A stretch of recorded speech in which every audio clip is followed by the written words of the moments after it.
अगर कोई बचा सकता है तो बचा ले, हमारी क्रिकेट को इन इंडियंस के हाथों से बचा ले। वुमेन्स वर्ल्ड कप चल रहा है, उसमें सना मीर पाकिस्तान की फॉर्मर कैप्टन, उन्होंने कमेंट्री करते हुए, पाकिस्तानी प्लेयर हैं नितालिया परवेज, उनके बारे में कह दिया कि शी इज फ्रॉम आजाद कश्मीर पाकिस्तान। अब वर्ल्ड कप के दौरान आजाद कश्मीर का नाम सुन के इस टाइम इंडिया अपने सारे मसले भूल चुका है। मतलब गुर्बत का वहां पे कोई मसला नहीं है, वहां पे पॉलिटिकल कोई मसला नहीं है, इकोनॉमी को डिस्कस नहीं किया जा रहा, कोई मसले मसाइल सारे खत्म हो गए हैं। जो इस टाइम सबसे बड़ा इशू डिस्कस किया जा रहा है ना, वो ये है कि जी सना मीर ने कैसे आजाद कश्मीर का वर्ड यूज कर लिया इंटरनेशनल मैच के दौरान। और सारा इंडियन मीडिया इस टाइम पूरा जोर लगा रहा है कि सना मीर को आईसीसी की कमेंट्री से हटाओ। कौन है यार आप लोग? मतलब कब तक आप अपना जहर बेचने की कोशिश करते रहेंगे और लोग खरीदते रहेंगे? आजाद कश्मीर पाकिस्तान का हिस्सा है, आजाद कश्मीर पाकिस्तान में है। सना मीर ने बाद में क्लैरिफाई भी किया कि उन्होंने इंडियन वेबसाइट क्रिकइन्फो से ही ये स्क्रीनशॉट लिया था कि शी इज फ्रॉम आजाद कश्मीर। अब वो सियाने हैं क्रिकइन्फो वाले, उन्होंने फौरन से कंट्रोवर्सी के बाद आजाद कश्मीर का वर्ड चेंज करके उसको पाकिस्तानी एडमिनिस्ट्रेटेड कश्मीर कह दिया। बंदा यहाँ पे किसके पास जाए और किस दीवार पे सर मारे, जितनी ज्यादतियां इंडिया अपने इन्फ्लुएंस की वजह से करता जा रहा है। और मुझे समझ नहीं आती कि और इश्यूज खत्म हो गए हैं इंडिया में और इन लोगों का जहन कितना छोटा है कि ये इन छोटी छोटी बातों के बारे में ऑफेंड हो जाते हैं या बॉदर करते हैं इन बातों को। मैं आपको एक छोटी सी एग्जांपल दूं। अभी ये 2-3 महीने पहले मैं लाहौर में एक रेस्टोरेंट में बीफ स्टेक खा रहा था। अब पाकिस्तान में या दुनिया भर में कहीं पे भी बीफ स्टेक एक बड़ी आम चीज है। और जब मैंने वो पिक्चर्स अपने इंस्टाग्राम पे लगाई, बिलीव मी, उस पिक्चर को लेके इंडिया के न्यूज चैनल्स ने स्टोरीज चलाई कि ये इंडिया को दिखाने के लिए Furqan Bhatti Pakistani cricket journalist beef steak खा रहे हैं, वो बीफ के पर्सपेक्टिव से। देखें, आप लोगों के रिलीजन में आप लोग बीफ नहीं खाते, मैं आपके बिलीव्स की बड़ी रिस्पेक्ट करता हूं, मैंने कभी यहाँ पे किसी के बिलीव्स को डिसरिस्पेक्ट नहीं किया। आप हमारी इज्जत कर लो, हम आपकी इज्जत कर लेते हैं, इसी तरीके हमने जिंदगी गुजारनी है। हमने यहाँ पे बैठ के, मैंने किसी के बिलीफ की कभी डिसरिस्पेक्ट नहीं की, लेकिन उसको दिखाया ऐसे गया कि फुरकान भट्टी बीफ स्टेक खा रहा है तो ये हमारी बेइज्जती कर रहा है, जानबूझ के हमें ट्रिगर कर रहा है। मतलब मैं सोचता हूं कि इन लोगों के दिमाग में ये बातें कैसे आ जाती हैं और कौन डालता है।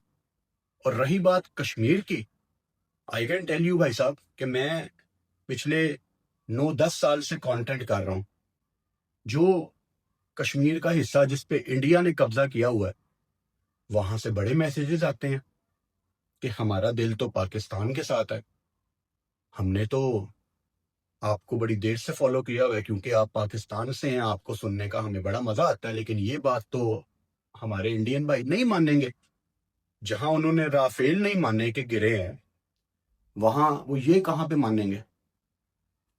और ये जो कश्मीर कश्मीर का नाम लेके इंडियंस को मेरा मैसेज है, ये आप लोग जिस टीम से पंगा लेते हैं ना, ये क्रिकेट टीम नहीं है, ये आर्मी एयरफोर्स नेवी की टीम है। ये आपकी पार्टनरशिप नहीं लगने देगी, ये आपको डोमिनेट नहीं करने देगी। ये बड़ी स्टेब्लिश क्रिकेट टीम है, ये समझ गए ना? ये आपको कहीं का नहीं छोड़ेगी। जैसे अभी जो थोड़ी बहुत आपकी कमी पेशी रह गई थी ना, कोई 10-15 मिनट और अगर एक्शन जारी रहता तो शायद आप किसी को मुंह दिखाने के काबिल ना रहते। ये ऐसी टीम है हमारी, इनसे पंगा ना लो, ये क्रिकेट टीम नहीं है। अब क्रिकेट टीम पे वापस आ जाते हैं। आई होप के जेशा जो कि आईसीसी को इस टाइम चला रहे हैं, वो कोई बोंगी नहीं मारेंगे, यहाँ पे मारनी भी नहीं चाहिए। मतलब अगर आईसीसी कोई बहुत ही सख्त कदम इस पे उठाने की तरफ आता है तो दुनिया के तमाम क्रिकेटर्स, तमाम कोचेज अपने फोन में एक ही ऐप रखते हैं, एक ऐप तो लाजमी रखते हैं, क्रिक इन्फो। तो भाई साहब सना मीर ने वहां से वो वर्ड उठाया था, ये उनके स्पोर्ट में एक एविडेंस आता है। लेकिन आई एम वेरी होपफुल कि ये आईसीसी लेवल पे ये इशू नहीं उठाया जाएगा। हाँ, अगर अकेला जेशा होता तो शायद बड़ा कुछ हो सकता था, लेकिन उसको जरा अपने इर्द गिर्द देखना पड़ता है। तो शायद इस पे एक्शन ना हो, नहीं होना चाहिए। अगर तो आईसीसी इस पे एक्शन उठाता है, तो पाकिस्तान क्रिकेट बोर्ड के चेयरमैन मोहसिन नकवी इस टाइम वैसे ही बहुत ज्यादा गर्म चल रहे हैं, तो उनको भी फिर आगे आना चाहिए। वो कहें कि जी आओ फिर तुसी बैन करके दिखाओ, आप हटा के दिखाओ हमारी कमेंटेटर को। तो चीजें ऐसे ही नहीं चलती। लेकिन जिस तरह ये चलाना चाह रहे हैं ना चीजें, अपनी अंधभक्ति जो ये दुनिया को दिखाना चाह रहे हैं, ये क्रिकेट के लिए बड़ी खतरनाक चीज है। काश हमारी क्रिकेट टीम ने इनको 3 में से 2 मैच, या चलो लेट्स से फाइनल हराया होता, ये कभी भी इतना आकर के ना चलते। तो कसूर तो कहीं ना कहीं आपका ही है ना, आप नीचे लगते जाते हैं, आप हारते जाते हैं। इसीलिए मैं हमेशा मेंशन करता हूँ, मुझे रमीज राजा की वो बात बहुत पसंद थी, अभी भी है, कि आप क्रिकेट ऐसी खेलो कि दुनिया आपके सामने झुक जाए। आप क्रिकेट ऐसी खेलो, आपकी क्रिकेट आपकी जुबान होनी चाहिए। लेकिन जब आप 3 में से 3 मैच हारोगे, तो जाहिर बात है फिर हर तरफ से आपको निशाना बनाया जाएगा, जिस तरह अभी बनाया जा रहा है। आपने इनको हराया होता तो इस टाइम उनके मीडिया में इतनी ताकत नहीं होनी थी। क्योंकि मुझे याद है जब 2021 में पाकिस्तान ने इनको हराया था, तो इनके मेन स्ट्रीम मीडिया में यही बातें चल रही थी कि जी आपके आईपीएल का क्या फायदा, बीसीसीआई के पास करोड़ों रुपया है, इसका क्या फायदा जब आप पाकिस्तान से नहीं जीत सकते। तो आपको इतनी बड़ी अपॉर्चुनिटी मिली थी, नलायकी आपकी मेंस क्रिकेट टीम की है, बिकॉज फोकस सारा उस पर होता है। अगर वो कुछ करते एशिया कप में, तो आने वाले जो आपके वर्ल्ड कप से पहले 3 साढ़े 3 महीने थे, वो बड़े अच्छे गुजरने थे। आपको बिल्कुल भी इंडिया वाली साइड से कोई किसी किस्म की आवाज नहीं आनी थी, क्योंकि उन्होंने आपस में फाइट कर रहे होना था लगातार। तो आपने खुद लोगों को अलाउ किया है, उनको इजाजत दी है कि वो आपके खिलाफ बात कर सकते हैं।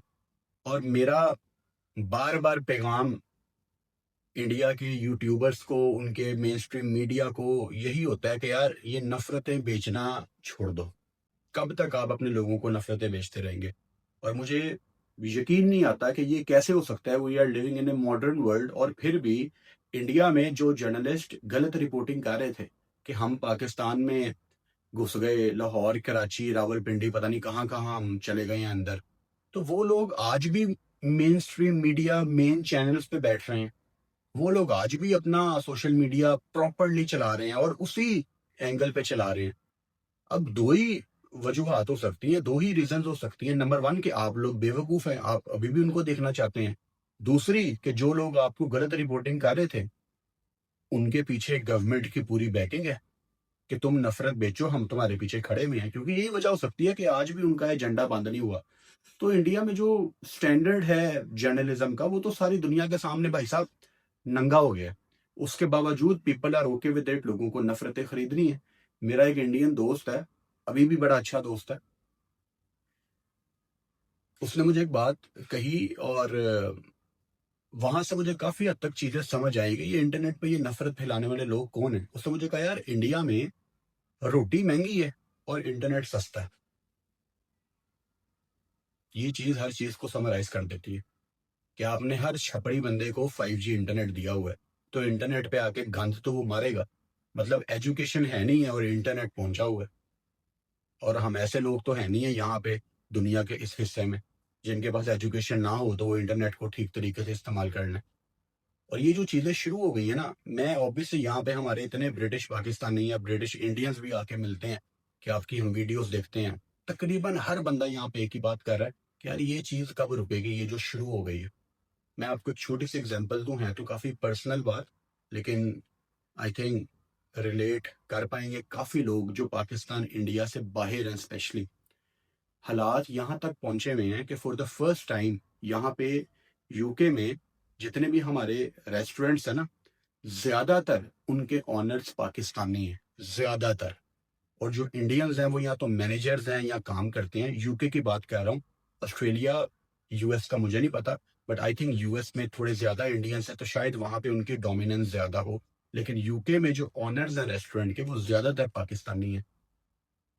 यहां तक हालात पहुंचे हुए हैं कि पहली दफा रेस्टोरेंट ऑनर्स के दिमाग में ये थॉट आ गया कि क्या हमें इंडियंस को निकाल देना चाहिए काम से। क्यों ये उनके दिमाग में थॉट आया? क्योंकि कुछ इंडियन रेस्टोरेंट्स ने, जो कुछ यहाँ पे हैं जिनके ऑनर्स इंडियन हैं, उनकी तरफ से ये किया गया कि पाकिस्तानियों को निकालो काम से। भाई साहब, ये बात अगर चलेगी ना तो कुछ इलाके आपके हैं जहां पे आप डोमिनेंस करते हैं, कुछ इलाके पाकिस्तान के हैं, तो नुकसान देख लो किसका होना है फिर। आम बंदे का नुकसान होना है। पाकिस्तानी इंडियंस को निकालेंगे, इंडियंस पाकिस्तानियों को निकालेंगे। आम बंदे का नुकसान हो रहा है, सियासतदानों का नुकसान नहीं हो रहा। वो तो अपने महल में बैठे हैं, तो ये चीज रुकनी कहाँ पे है? मैं सिर्फ यही पूछ रहा हूँ इतने दिनों से कि ये चीज रुकनी कहाँ पे है। ऑस्ट्रेलिया में मेरा बहुत अच्छा एक दोस्त है, उसने मुझे बताया कि यार हमारे ऑफिस में काफी इंडियन काम करते हैं और ये जो भी हमारे हालात बने, they are not the same. दोबारा उनकी उस तरीके से बात ही नहीं होती अपने कोलीग्स के साथ। तो बाहर के मुल्कों में भी हालात खराब होने के करीब आते जा रहे हैं। तो आप देख लें कि ये चीज कितनी दूर तक जानी है। और मेन स्ट्रीम मीडिया इंडिया का कल को बर्बादी करके पूछेगा ये बर्बादी कैसे हो गई। तो इसमें लोगों की बहुत बड़ी जिम्मेदारी है कि लोग भी इनको देखना छोड़ें। क्योंकि मेन स्ट्रीम मीडिया जब नफरत बेचता है तो उनको नजर आता है ना कि नफरत खरीदी जा रही है। कुछ लोग हैं जो हमें देख रहे हैं, तो आप लोग कब इनको देखना छोड़ेंगे? ये तो इंडिया पाकिस्तान के हालात अब खराब हुए हैं। मैंने कितनी दफा ये एग्जांपल दी है कि मैं इंडियन न्यूज चैनल्स आम तौर पे देखता रहता हूँ जब मैं पाकिस्तान में होता हूँ कि क्या चल रहा है उनके न्यूज चैनल में। वो तो आम हालात में भी पाकिस्तान के अगेंस्ट रिपोर्टिंग कर रहे होते हैं, हर हर टाइम प्रॉबेबली, हर टाइम। दुनिया में हालात बिल्कुल नॉर्मल है, सब कुछ चिल चल रहा है, पाकिस्तान के अगेंस्ट उनका हर न्यूज चैनल नफरत बेशक। और पहलगाम वॉर के दौरान तो इन्होंने मतलब बख्शना ही नहीं था, इन्होंने तो भर भर के झूठ बोलने थे जो इन्होंने बोले। तो ये जो इतनी नफरत इर्द गिर्द अब फैल गई है ना, मेरा सवाल सिर्फ ये है कि ये रोकनी किसने है? काश इंडियन टीम में एशिया कप के दौरान विराट कोहली, रोहित शर्मा होते। मैं देखता हूँ कि ये जो सब कुछ हुआ वो कैसे हो गया। ये जो शुरुआत वहां से की गई थी ना, दरवाजे बंद करने हैं, हाथ नहीं मिलाने, शुरुआत वहां से हुई है क्रिकेट के पॉइंट ऑफ व्यू से। मैं देखता हूँ वो कैसे होता। प्रॉब्लम ये भी थी कि इनकी इंडिया की टीम में जो सबसे बड़ा बदमाश था वो इनका कोच ही था, गौतम गंभीर। और आप सब जानते हैं कि उसका क्या पर्सपेक्टिव है पाकिस्तान को लेके। तो ये चीजें भाई साहब रुकनी कैसे है और ये कौन रोकेगा? ये इस टाइम मेरी जिंदगी की सबसे बड़ी टेंशन है, और मुझे शायद कोई टेंशन नहीं है।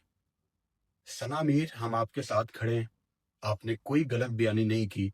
और इन केस अगर आईसीसी आपके खिलाफ कोई एक्शन लेता है, जो कि वो नहीं लेंगे, लेकिन अगर उन्होंने ले लिया तो हम यहाँ पे सारे मिलके आईसीसी की ईंट से ईंट बजा देंगे।